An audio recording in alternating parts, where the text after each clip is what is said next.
I'm Paul Perkins with check of your ag weather. The forecast likely to remain dry for at least the next 10 days as a ridge of high pressure stays parked over the Rockies. Tomorrow, once again, one of the warmest days of the next week, with highs in the upper 80s to around 90. Fire weather concerns continue for the next week with low humidity and drying vegetation. Sunday and Monday, our highs cool slightly to mostly the mid to upper 80s when low pressure approaches across the northern plains.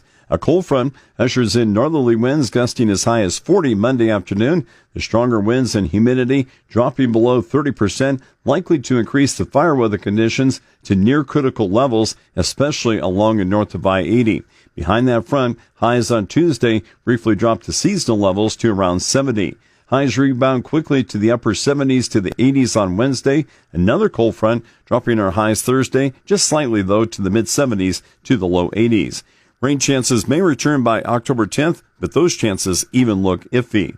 In the long-term forecast, warmer than normal temperatures continue to be very likely Wednesday through October 10th in Nebraska, Kansas, along with the rest of the western and central U.S. By October 10th in central Nebraska, daytime highs are usually in the upper 60s, and average overnight lows are around 40. Below normal rainfall is the forecast for Nebraska and Kansas Wednesday through October 10th.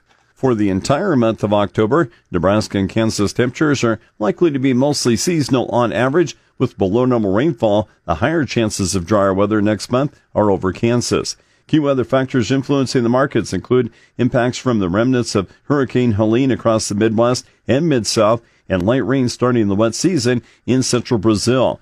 Dry and unseasonably warm weather prevails the next 5 days across much of the U.S., including from the Pacific Coast to the Plains, the upper Midwest, and the western Gulf Coast, favoring crop maturing and harvesting and winter wheat planting. In drought-affected areas of the Plains and Northwest, though, soil moisture shortages may slow wheat establishment. With Helene moving farther inland and winds dropping below hurricane force, the focus for impacts move to flash flooding and river flooding in the southern Appalachians and the Tennessee Valley. Additional rainfall associated with Helene could still total 6 to 12 inches or more in portions of the southern Appalachians and the Mid-South. Drought is reduced by Helene, and the water moving into the Ohio Valley should build water levels for the Mississippi River. The next few days, producers in Florida, Georgia, and parts of nearby states assess the wind, rain, and flood damage to timber and crops such as cotton and pecans. The Gulf of Mexico needs to be watched again for another potential tropical storm next week. In central Brazil, the wet season is starting with spotty rain and mostly in Mato Grosso. Soybean planting in central Brazil may not get going until more consistent rain well into next month, possibly causing significant issues for the upcoming second crop corn. Southern Brazil, a little better after heavy rain provided good soil moisture this week, but some areas are still very dry. Western and northern Argentina's drought is delaying corn planting and damaging to reproductive winter wheat.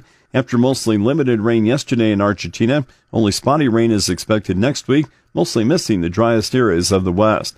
Western areas of the Black Sea region have adequate soil moisture, but most of eastern Ukraine and western Russia have endured heat and drought for several months, creating very poor conditions for winter wheat planting and establishment. Wheat establishment in the Black Sea region is a concern with the continued warm and mostly dry conditions, since there's a limited time before frost and freezes become more likely next month. With the check of your ag weather, I'm Paul Perkins.